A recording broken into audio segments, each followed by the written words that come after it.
Shalom Bapak Ibu, Jemaat Galilea Community of Christ yang diberkati oleh Tuhan Yesus. Kembali kita bisa beribadah di hari Minggu 30 Juli 2023. Kita bersyukur kita ada di hari Minggu terakhir di bulan Juli. Dan Bapak Ibu, saya percaya bahwa kasih setia Tuhan yang tidak pernah berkesudahan senantiasa kita miliki dalam mengakhiri bulan Juli ini, dan kita akan melangkah lagi di bulan yang baru nanti, di bulan Agustus. Baik, kita siapkan diri untuk membaca, mendengar dan merenungkan firman Tuhan di hari ini. Mari kita berdoa.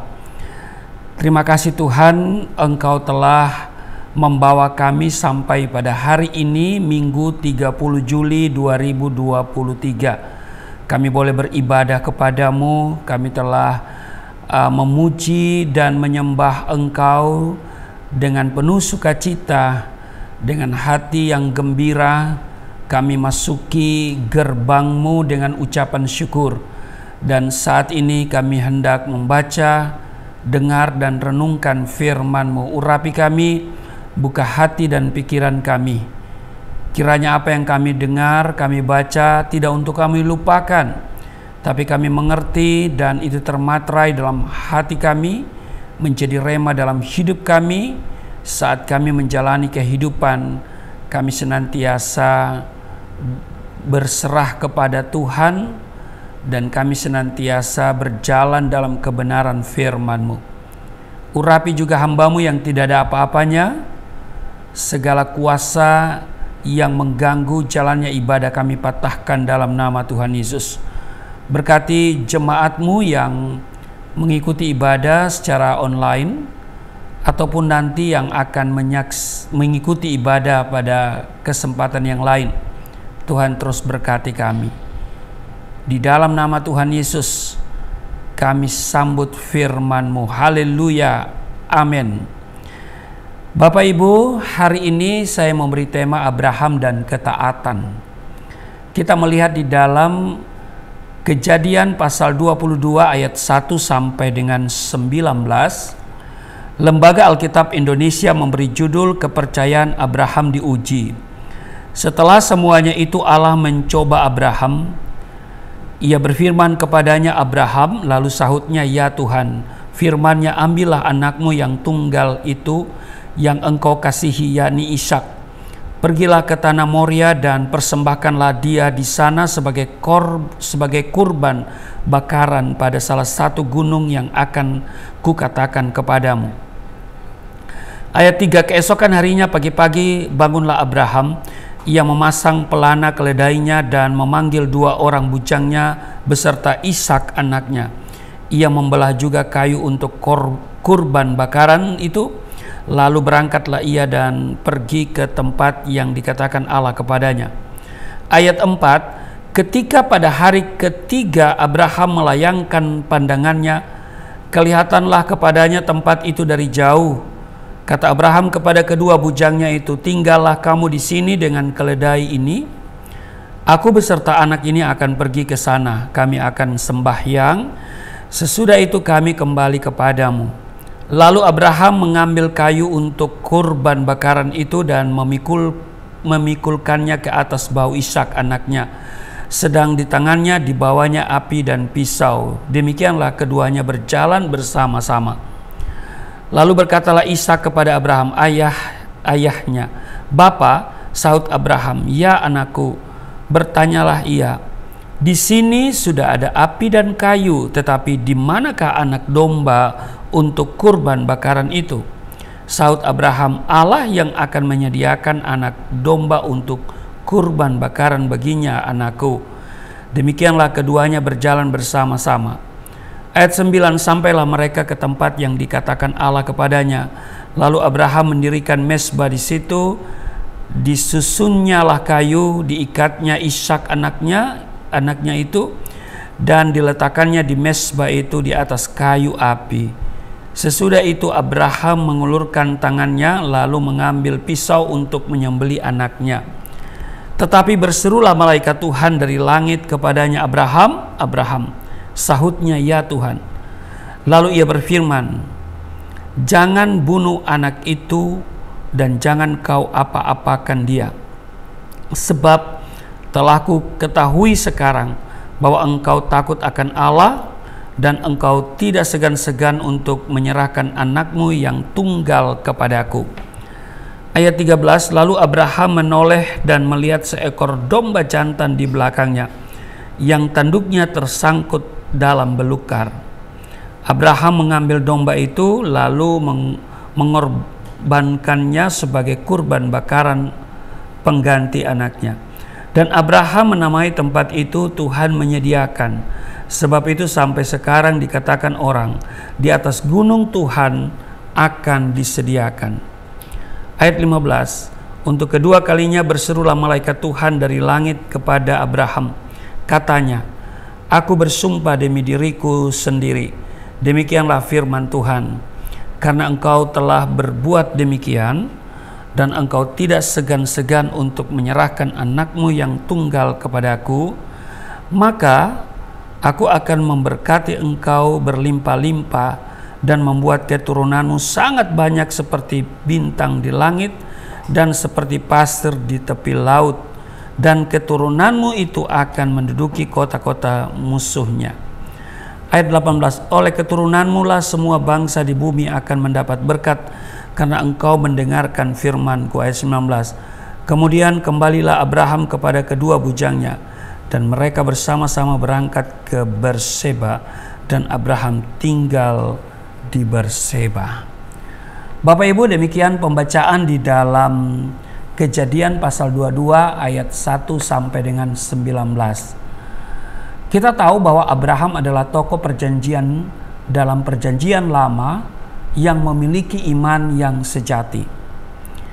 Karena imannya atau karena iman Abraham di dalam Ibrani pasal 11 ayatnya yang ke-8 menjelaskan bahwa karena iman Abraham taat, ketika ia dipanggil untuk berangkat ke negeri yang akan diterimanya menjadi milik pusakanya, lalu ia berangkat dengan tidak mengetahui tempat yang ia tujui.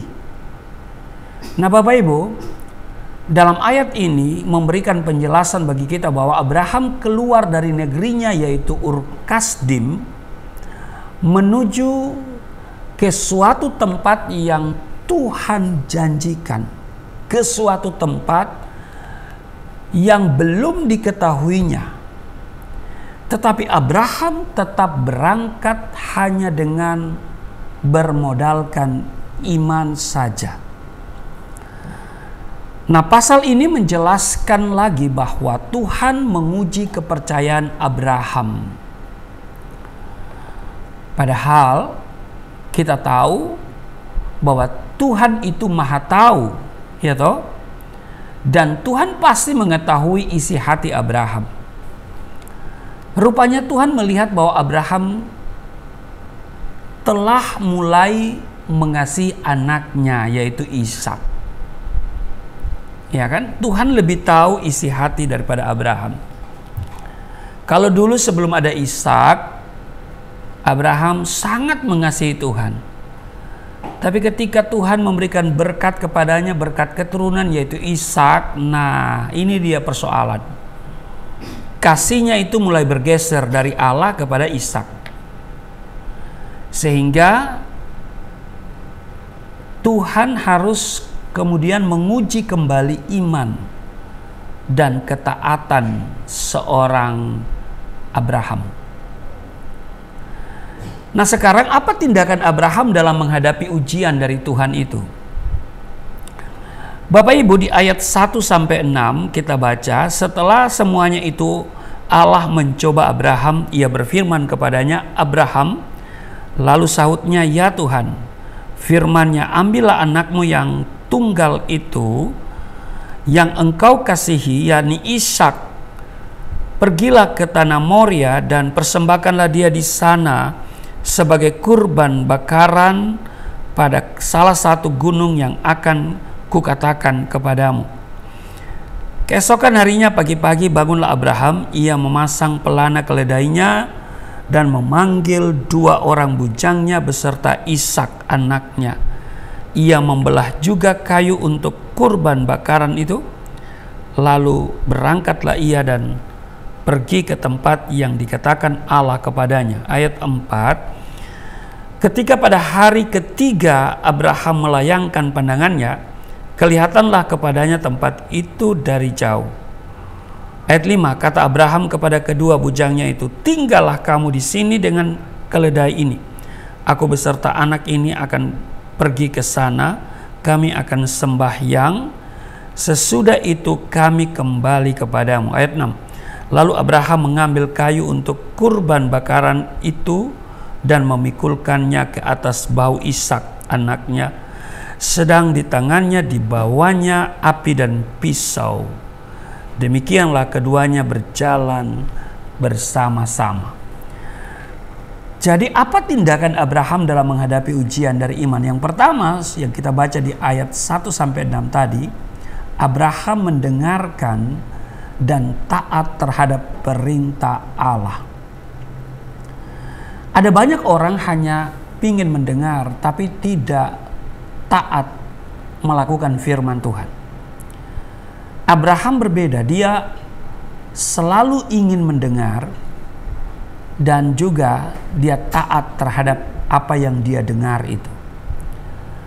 Nah, mendengarkan artinya mendengarkan akan sesuatu yang sungguh-sungguh, memasang telinga untuk mendengar, dan bisa juga diartikan sebagai memperhatikan atau mengindahkan dan juga menuruti. Sedangkan taat artinya tunduk, patuh, dan setia. Ketika Tuhan berfirman kepada Abraham, lalu sahut Abraham, "Ya Tuhan," di ayat 1 tadi. Nah, di sini menjelaskan bahwa Abraham sungguh-sungguh mendengarkan perkataan atau perintah Tuhan. Tuhan memerintahkan agar Abraham mengambil anaknya yaitu Ishak untuk dipersembahkan di ayat 2. Nah, pertanyaannya adalah mengapa harus anaknya? Bukankah Ishak adalah anak satu-satunya Abraham, anak satu-satunya anak sah ya? Kan sudah ada Ismail, tapi Ismail dilahirkan dari gundik ya. Nah, jadi yang saya maksudkan di sini dan Alkitab saksikan adalah anak tunggal itu adalah Ishak. Jadi mengapa harus Ishak? Ya kan? Sebagai anak satu-satunya ahli waris seluruh harta Abraham. Dalam ayat 2 dikatakan, pada ayat 2 dikatakan, saya akan bacakan di ayat 2. Firman-Nya, ambillah anakmu yang tunggal itu yang engkau kasihi, yakni Ishak, pergilah ke tanah Moria dan persembahkanlah dia di sana sebagai kurban bakaran pada salah satu gunung yang akan kukatakan kepadamu. Jadi Tuhan memerintahkan Abraham mengambil anaknya untuk dipersembahkan. Ya kan? Jadi di ayat 2 itu Tuhan berfirman, ambillah anakmu yang tunggal itu yang engkau kasihi. Nah, perhatikan, kata yang engkau kasihi artinya yang engkau paling kasihi. Berarti kalimat ini menggambarkan bahwa Abraham memiliki kasih yang lebih terhadap Ishak anaknya. Iya kan? Nah, mungkin karena Ishak adalah anak tunggal dan satu-satunya ahli waris harta Abraham dan yang didapat oleh Abraham pada usia tuanya, jadi sewajarnya kalau Abraham memberikan perhatian dan kasih yang lebih, ya kan? Kasih sayang yang lebih terhadap Ishak. Walaupun Allah menginginkan supaya Abraham mempersembahkan anaknya itu. Untuk itulah Tuhan memakai Ishak sebagai ujian bagi ketaatan dan kesetiaan Abraham kepada Tuhan. Bapak Ibu jemaat yang diberkati oleh Tuhan Yesus, Abraham bisa saja kecewa mendengar permintaan dan perintah Tuhan tersebut. Tetapi kita lihat Abraham lebih memilih untuk taat dan melakukan perintah Allah dengan penuh kerendahan hati. Kalau kita lihat di 1 Samuel pasal 15 ayat 22, di sana menjelaskan bahwa sesungguhnya mendengarkan lebih baik daripada kurban sembelihan, memperhatikan lebih baik daripada lemak domba-domba jantan. Nah, kita tahu bahwa Saul melakukan tindakan yang salah. Dia melakukan kurban sembelihan bukan atas perintah Tuhan.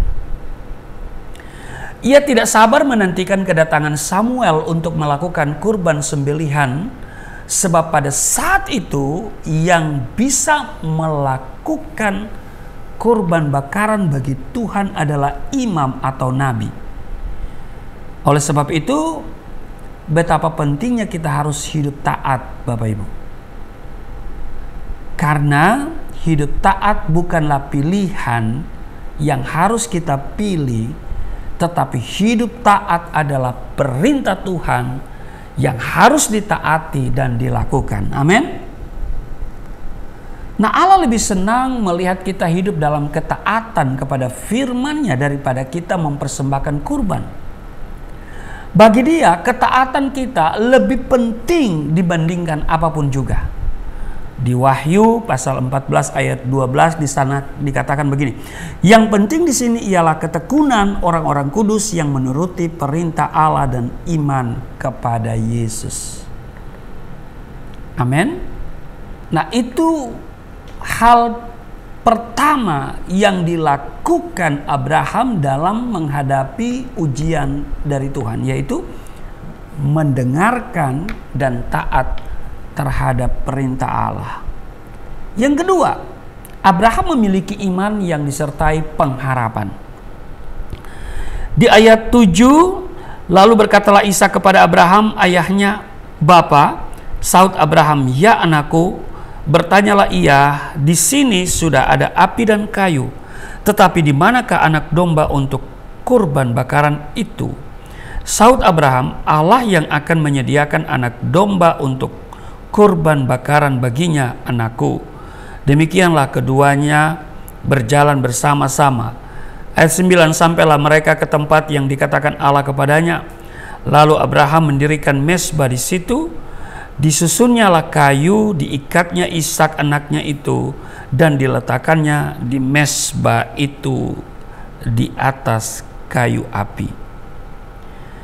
Ayat 10, sesudah itu Abraham mengulurkan tangannya lalu mengambil pisau untuk menyembelih anaknya. Tetapi berserulah malaikat Tuhan dari langit kepadanya, "Abraham, Abraham," sahutnya, "Ya Tuhan." Lalu ia berfirman, "Jangan bunuh anak itu dan jangan kau apa-apakan dia, sebab telah ku ketahui sekarang bahwa engkau takut akan Allah dan engkau tidak segan-segan untuk menyerahkan anakmu yang tunggal kepadaku." Lalu Abraham menoleh dan melihat seekor domba jantan di belakangnya, dan tanduknya tersangkut dalam belukar. Abraham mengambil domba itu, lalu mengorbankannya sebagai kurban bakaran pengganti anaknya. Ayat 14, dan Abraham menamai tempat itu Tuhan menyediakan. Sebab itu sampai sekarang dikatakan orang, di atas gunung Tuhan akan disediakan. Jadi yang kedua, tindakan yang dilakukan oleh Abraham menghadapi ujian iman dari Tuhan, yaitu memiliki iman yang disertai pengharapan. Bapak Ibu, iman adalah anugerah Tuhan. Amin. Dan di dalamnya terdiri dari unsur yaitu percaya atau mempercayakan, ya kan? Mempercayakan artinya berserah, tapi juga di dalam iman itu ada ketaatan dan juga berdaya guna atau melakukan. Jadi iman itu menyangkut 4 hal. Yang pertama, percaya atau mempercayai. Yang kedua, mempercayakan atau berserah. Dan yang ketiga, ketaatan. Dan yang keempat, melakukan. Sedangkan pengharapan artinya sesuatu yang dinantikan, yang diharapkan untuk terjadi.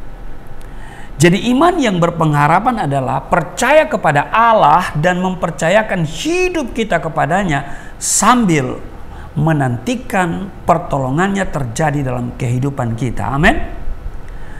Nah, ketika Ishak bertanya kepada Abraham bahwa di sini sudah ada api dan kayu, tetapi di manakah anak domba untuk kurban bakaran itu? Apa jawab Abraham? Ini jawaban yang luar biasa. Allah yang akan menyediakan anak domba untuk kurban bakaran baginya. Ini luar biasa. Jawaban Abraham ini merupakan kata-kata yang penuh keyakinan dan juga pengharapan. Abraham memiliki iman yang sejati, iman yang tidak tergoyahkan, iman yang didasarkan pada apa yang Tuhan katakan. Karena itu dikatakan, karena iman Abraham, ia tidak segan-segan mempersembahkan anaknya. Ketika ia hendak mengulurkan tangannya untuk menyembelih anaknya, pada saat itu juga Tuhan mengetahui isi hati Abraham, bahwa Abraham hidup takut akan Tuhan dan mengasihinya lebih daripada segalanya. Nah, dalam Alkitab terjemahan sehari-hari, kalau kita bisa bandingkan, di sana dijelaskan begini, bahwa sekarang aku tahu bahwa engkau hormat dan taat kepadaku karena engkau tidak menolak untuk menyerahkan anakmu yang tunggal itu kepadaku. Kejadian 22 ayat 12 bagian B dalam bahasa Indonesia sehari-hari. Nah, ayat ini Bapak Ibu menjelaskan bahwa Tuhan telah mengetahui hati Abraham, bahwa ia memiliki hati yang takut akan Allah dan mengasihi Tuhan lebih daripada yang lain, dan hal itu memberi bukti yang mengesankan bagi Allah, sebab Abraham lebih memilih tunduk pada otoritas Tuhan. Dia menunjukkan ketaatan yang sungguh-sungguh kepada Tuhan. Karena Tuhan telah melihat semuanya itu, Tuhan melarang Abraham untuk mempersembahkan anaknya itu, lalu memberikannya seekor domba baginya sebagai kurban bakaran pengganti Ishak. Jadi Bapak Ibu, orang yang memiliki iman yang berpengharapan serta mengasihi Tuhan lebih daripada segalanya, dengar baik, akan mendapat pertolongan tepat pada waktunya. Amin. Meskipun hal ini sulit dilakukan, bahkan awalnya menimbulkan kekecewaan bagi kita, namun perlu kita yakin bahwa Tuhan selalu menyediakan dan memberikan berkat-berkat-Nya tepat pada waktunya. Selanjutnya, apa hasil atau dampak daripada ketaatan Abraham? Yang kita lihat di ayat 15 dan 19 dikatakan begini.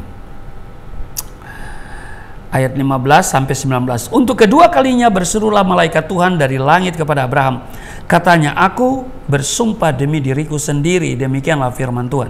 Karena engkau telah berbuat demikian, dan engkau tidak segan-segan untuk menyerahkan anakmu yang tunggal kepadaku, maka aku akan memberkati engkau berlimpah-limpah dan membuat keturunanmu sangat banyak seperti bintang di langit dan seperti pasir di tepi laut. Dan keturunanmu itu akan menduduki kota-kota musuhnya. Ayat 18. Oleh keturunanmu lah semua bangsa di bumi akan mendapat berkat, karena engkau mendengarkan firmanku. Ayat 19. Kemudian kembalilah Abraham kepada kedua bujangnya, dan mereka bersama-sama berangkat ke Berseba, dan Abraham tinggal di Berseba. Jadi Bapak Ibu, setelah Tuhan melihat ketaatan daripada Abraham, Tuhan tidak hanya memberikan seekor domba sebagai kurban bakaran pengganti Ishak, tetapi perhatikan, Tuhan menjanjikan berkat yang berlimpah-limpah baginya dan bagi keturunannya. Bapak Ibu jemaat yang diberkati oleh Tuhan Yesus, dalam janji Tuhan ada suatu jaminan yang diucapkan bagi Abraham. Katanya begini, aku bersumpah demi diriku. Itu di ayatnya yang ke-16. Sumpah ini diucapkan Tuhan terlebih dahulu sebelum mengucapkan janji-janji yang diberikan kepada Abraham dan keturunannya. Kalau kita bisa bertanya, siapakah keturunannya itu? Siapakah keturunan daripada Abraham yang dimaksud? Jawabannya, yaitu setiap orang yang percaya kepada Tuhan Yesus. Amin. Tujuan daripada sumpah yang diberikan itu adalah untuk menguatkan janji Allah, dan sumpah itu memberikan jaminan bahwa janjinya bagi Abraham pasti tergenapi, ya dan amin, bahwa Tuhan pasti menepati janjinya. Karena itu Bapak Ibu, apa persoalan yang engkau hadapi hari ini, dan mungkin engkau sedang masuk dalam prosesnya Tuhan, ya kan? Proses ujian ketaatan. Maka saya mau katakan, mari kita belajar seperti Abraham untuk selalu taat, miliki iman yang berpengharapan. Amin. Ayat 17 itu tidak berdiri sendiri kan? Ketika Tuhan berkata, aku akan memberkati engkau berlimpah-limpah dan membuat keturunanmu sangat banyak seperti bintang di langit dan seperti pasir di tepi laut. Dan keturunanmu itu akan menduduki kota-kota musuhnya.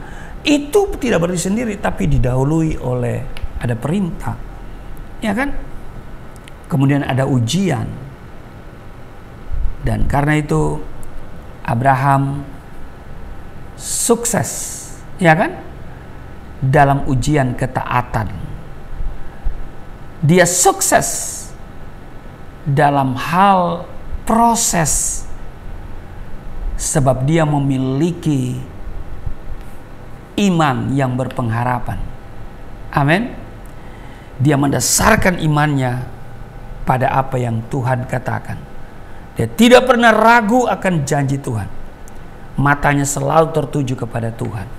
Hari ini, jika engkau diizinkan Tuhan mengalami persoalan-persoalan, lihatlah itu sebagai ujian ketaatan, ujian iman. Di balik itu ada mujizat, ada berkat.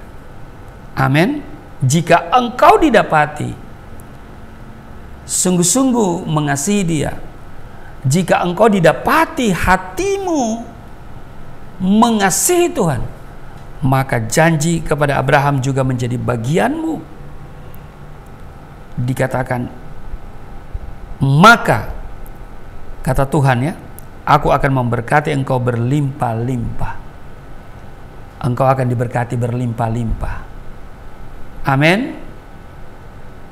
Kiranya firman Tuhan di hari Minggu ini memberkati kita semua. Amin. Mari kita berdoa.